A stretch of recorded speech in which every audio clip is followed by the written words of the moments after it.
느헤미야 6장 1절에서 9절입니다.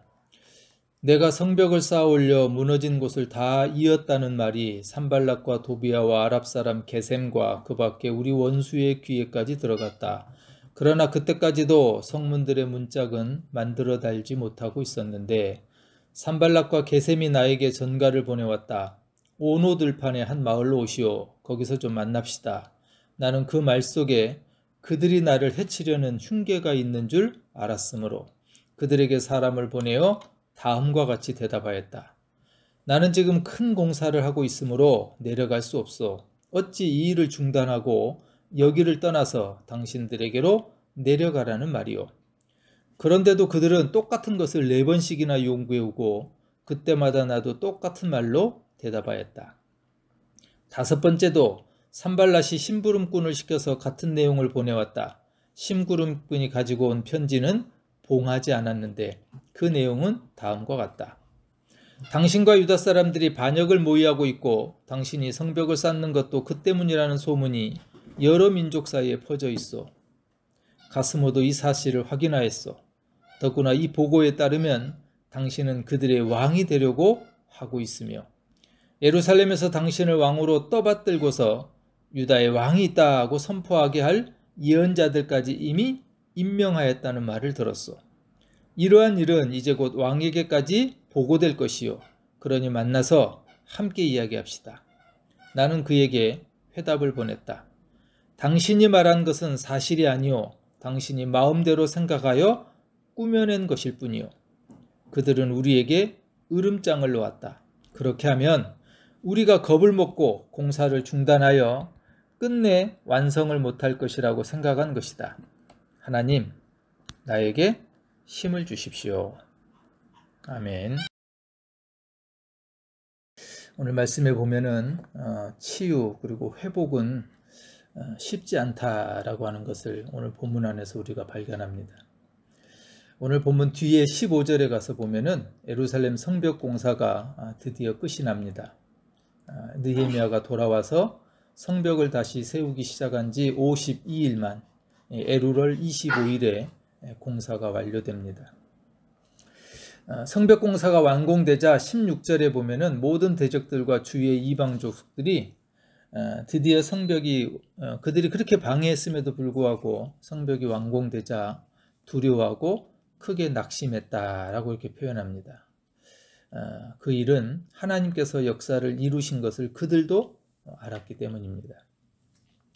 근데 오늘 본문에 보면은 52일 만에 이렇게 성벽이 완공되고 회복이 되기까지는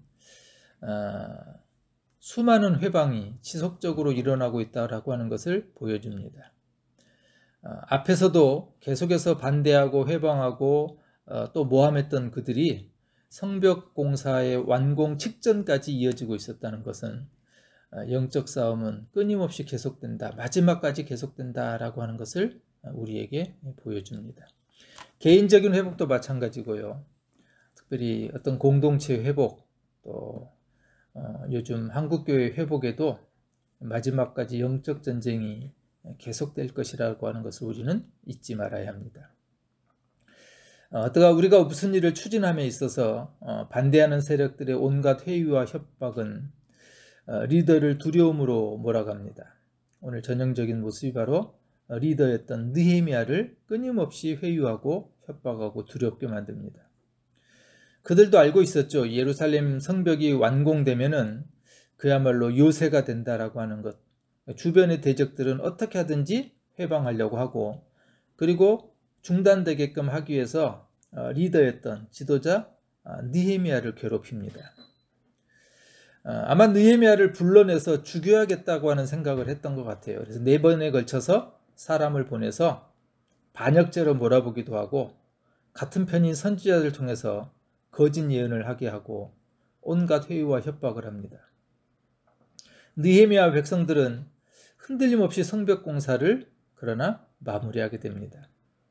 오늘 이 느헤미야서 6장의 앞부분 1절부터 14절까지는 그 원수들의 회유, 모함, 협박의 내용입니다. 먼저 1절에 보면은 산발랏을 중심으로 해서 몇몇 무리들이 음모를 꾸몄습니다. 이 사람들은 누구냐면은 2장 19절에 보면은 느헤미야가 예루살렘으로 돌아왔을 때 그 느헤미야를 향해서 업신여기고 비웃었던 사람들이, 무너진 성벽을 다시 짓는다고 가능할까? 여우가 올라가도 무너질 것? 하면서 비아냥거렸던 사람들이. 4장에 가서 보면은 건축을 시작하자 이들은 분노하면서 적극적으로 방해를 합니다. 사단의 전형적인 회방의 방법이죠. 끈질기게 사단은 교회와 회복을 방해합니다. 느헤미야를 중심으로 예루살렘 성을 재건하기 시작했다고 하는 소문을 듣고서 이들은 다시 또 방해 공작에 나선 거예요. 그런데 느헤미야는 결코 이들에게 흔들리지 않습니다. 낙심하지도 않고요. 그러자 산발랏은 본격적으로 자신의 본색을 드러냅니다. 6장 1절은 그때 당시의 배경이 아직 성문에 문짝은 달지 못했다라고 이렇게 말해요. 거의 성벽은 이었어요. 무너진 데 다 메꾸고 수리하고 허물어진 틈을 다 메꿔 갔는데 아직 성문에 문짝은 달지 못했던 때. 1절의 이 표현은 뭐냐면은 아직 조그만 빈틈이 남아 있었다는 거예요. 거의 다 마무리됐으면 사탄도 포기할 쯤 되는데 아직 성문에 문짝을 달지 못했던 때라고 하는 것은 조그만 빈틈, 약점을 그들은 파고들었다는 거예요. 이게 사탄의 전략입니다. 우리가 틈을 보이면은 그 틈을 비집고 들어오고 틈만 보이기 시작하면은 회방하기 시작한다는 거죠. 우리가 늘 항상 깨어 있어야 되는 이유이기도 합니다. 그래서 2절에 보면 느헤미야를 해치기 위해서 오노라고 하는 평지에 오라고 압박을 합니다. 만나자 그러죠. 오노는 예루살렘에서 북서쪽으로 약 32km 정도 떨어져 있는 평지입니다. 사마리아가 연고지인 이 산발랏에게도 오노 평지는 연고가 없는 곳이에요. 느헤미야에게도 이 오노라고 하는 지역은 아무런 연고가 없어요. 그야말로 외딴 곳입니다. 왜 불러낼까요? 아무도 없는 외딴 곳에서, 그 누구도 연고지가 없는 곳에서 이 느헤미야를 없애기 위한 그런 전략이었던 겁니다. 끈질기게 요구하지만 느헤미야는 오노로 가지 않습니다. 3절에 보면 느헤미야는 이 모함과 속임수라고 하는 것을 알고 있었어요. 그러자 4절에 저들은 4번이나 끈질게 오라고 요청하고요. 그걸 거절하자 산발랏은 5번째, 이제는 정말 지저분한 방법을 동원해요. 느헤미야에게 편지를 보내는데 재밌는 표현이 나오죠. 그 편지에 겉을 봉하지 않았어요. 의도적인 거죠. 편지에 겉을 봉하지 않았다라고 하는 것은 유혹하는 거예요. 그 안에 있는 내용이 어떤 것인지를 드러내게 하는 거예요. 그 안에 내용을 보면은 내가 이 대제국인 페르시아 황제에게 배신하고 스스로 왕이 되려고 하고 그러기 위해서 성벽을 지금 재건하고 있다. 그 소문이 지금 퍼져나가게끔 하는 거예요. 그리고 결국에는 황제 폐하에게까지 그것이 들릴 거다. 너 이제 어떻게 할래? 좋을 때, 좋은 말 할 때 오지 않겠냐라고 하는 그런 협박과 공갈이죠. 사탄의 전략이 우리의 빈틈 약점을 놓치지 않고 파고든다는 거고, 사탄의 방법은 이처럼 협박하고 공갈하고 거짓말로 유혹합니다. 만약 우리가 느헤미야라면 이런 사탄의 전략과 사탄의 방법에 얼마나 부담이 되겠어요. 뻔히 알고 있지만 갈 수도 안 갈 수도 없고, 이제는 거짓 소문이 퍼질 텐데 그것을 어떻게 막을까? 아마 신경도 쓰이고 스트레스도 많았을 겁니다. 느헤미야는 오노로 오라고 하는 이 방해자들에게 가지 않겠다고 하는 영적 싸움을 지금 하고 있는 겁니다. 산발랏이 이처럼 오노로 느헤미야를 유인하려고 하는 이유, 느헤미야가 오노로 가지 않으려고 하는 이유, 그건 뻔합니다. 저들의 요구에 응한다면은 느헤미야는 이제 거의 완공되어가는 이 성벽 재건의 공사에 일을 놔야만 합니다. 그동안 힘든 환경 가운데서도 느헤미야를 도왔던 형제들과 헤어져야 합니다. 몸담았던 예루살렘도 떠나야 되고요. 이렇게 볼 때 산발랏이 지금 요구하고 있는 것은 하던 일 놓고 형제들과 헤어지고 예루살렘을 떠나라고 하는 거죠. 어쩌면 이것이 오늘날 우리를 향한 사탄의 온호 전략일 수 있습니다. 믿음을 실족시키게 하고 믿음의 사람들과 멀어지게 하고 믿음의 현장인 것이 교회든 성전이든 하나님의 나라를 이루어가는 어떤 현장이든 그것을 떠나게 하는 전략. 이것이 온호 전략입니다. 사탄은 이처럼 마치 산발락과 같이 집을 떠나서 두루 다니게 하고 방황하게 하고 배회하는 존재입니다. 욥기서 1장 7절, 마태복음 12장, 베드로전서 5장 8절에 보면은 사탄의 정체는 어디에 정착 못하고요. 방황하고 배회하고 두루 다니는 존재라고 나와요. 그리고 결국엔 자기 있는 곳으로 유인하여 삼키려 하는 겁니다. 마태복음 4장 1절에 보면은 사탄이 예수님을 자기 홈그라운드인 광야로 끌어내잖아요. 그리고 그 광야에서 시험해요. 어쩌면 이 온호 평지가 예수님을 시험했던 광야일 수 있습니다. 사탄의 주 무대이죠. 마태복음 16장 23절에 보면은 우리가 잘 아는 가룟 유다에 대한 이야기예요. 아니, 베드로 이야기죠. 예수님께서 베드로에게 이렇게 말해요. 예수께서 돌이키시며 베드로에게 이르시되 사탄아 내 뒤로 물러가라. 너는 나를 넘어지게 하는 자로다. 지금 내가 하고 있는 사역을 놓도록 포기하도록 하는 게 바로 사탄의 핵심 전략이죠.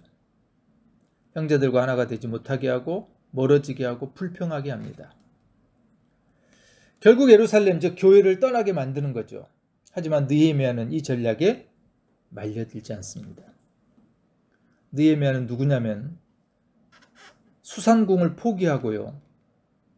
예루살렘을 택했던 사람이에요. 자기 자신의 일시만 생각한다면 장래가 미래가 보장된 사람이에요. 왕의 총애를 받던 사람이에요. 술관원으로서 그야말로 왕의 2인자에 해당되는 사람이에요. 그런데 그런 느헤미야가 자신의 선택에 결코 흔들리지 않습니다. 산발랏이 온갖 방법으로 온호로 오라고 하는 전략을 동원해서 유인하려고 하지만 흔들리지 않아요. 교회를 교회되게 하는 것, 우리의 믿음을 더욱더 신실한 믿음으로 세워가는 것, 이 일에는 끊임없이 사탄의 방해와 모함이 있다는 겁니다. 그러나 그런 모함과 회방, 흔들림에도 우리가 흔들리지 않아야 된다는 것, 이것이 오늘 느헤미야가 우리에게 가르쳐주는 교훈입니다. 앞으로 어쩌면 사탄의 유혹은 더 집요할 겁니다. 느헤미야에게도 그랬습니다. 느헤미야가 이런 집요한 사탄의 전략을 이길 수 있었던 비결은 뭘까요? 우리는 느헤미야를 시작하면서 그는 철저하게 기도하는 사람이었다고 하는 것을 발견했습니다. 그는 예루살렘으로 돌아오기 전에 먼저 기도했던 사람이고 떠나기 전에도 기도했던 사람이고 떠나면서도 기도하고 그리고 현장에 와서도 기도했던 사람입니다. 모든 일을 하기에 앞서서 항상 먼저 기도했던 사람이 느헤미야에서 등장하는 느헤미야의 모습입니다. 오늘 9절 마지막에 보면은 이런 산발랏의 끊임없는 모함 유혹 앞에서도 느헤미야는 기도합니다. 내 손을 힘있게 해주십시오. 그 뒤에 보면요. 스마야가 산발랏과 도비아가 준 뇌물에 현혹돼서 가짜 예언을 해요. 범죄하게 하고 모함하고 음모하죠. 근데 느헤미야는 이 모든 사실들을 알았어요. 3절에도 보면 알았은즉 이런 표현이 나오죠. 12절에도 보면 깨달은즉 이런 표현이 나와요. 느헤미야가 온갖 산발랏의 유혹을 이길 수 있었던 것, 끊임없이 모함하는 것에도 흔들리지 않았던 것은 그가 기도하는 사람이었기 때문입니다. 14절에 보면은 내 하나님이여 도비아와 산발락과 여선지 노야다와 그 남은 선지자들 곧 나를 두렵게 하고자 한 자들의 소형을 기억해 주십시오. 느헤미야는 그때마다 흔들리려 할 때마다 유혹이 닥칠 때마다 끊임없는 반대의 세력들의 회방 앞에 하나님 주시는 담대함과 지혜로 기도하며 극복해 가고 있다는 겁니다. 사탄의 전략은 오늘 본문 안에 구체적입니다. 지금 예루살렘 성벽을 재건하는 결국에는 하나님의 성전을 회복해가는 일에 있어서 지도자를 넘어뜨리면 된다고 하는 것을 사탄은 너무나 잘 알고 있었어요. 오늘날 교회 공동체를 흔드는 사탄의 가장 좋은 방법은 지도자를 넘어뜨리는 겁니다. 우리가 리더를 위해서 기도해야 되는 이유입니다. 영적 리더, 영적 지도자를 위해서 기도해야 되는 이유는 그 개인 한 사람만이 아니라 결국은 교회 공동체, 하나님 나라를 흔드는 사탄의 전략이기 때문에 우리가 끊임없이 중보해야 되는 이유입니다. 오늘날 우리에게도 또 한국 교회에도 사탄의 이 변함없는 오노 전략은 계속될 겁니다.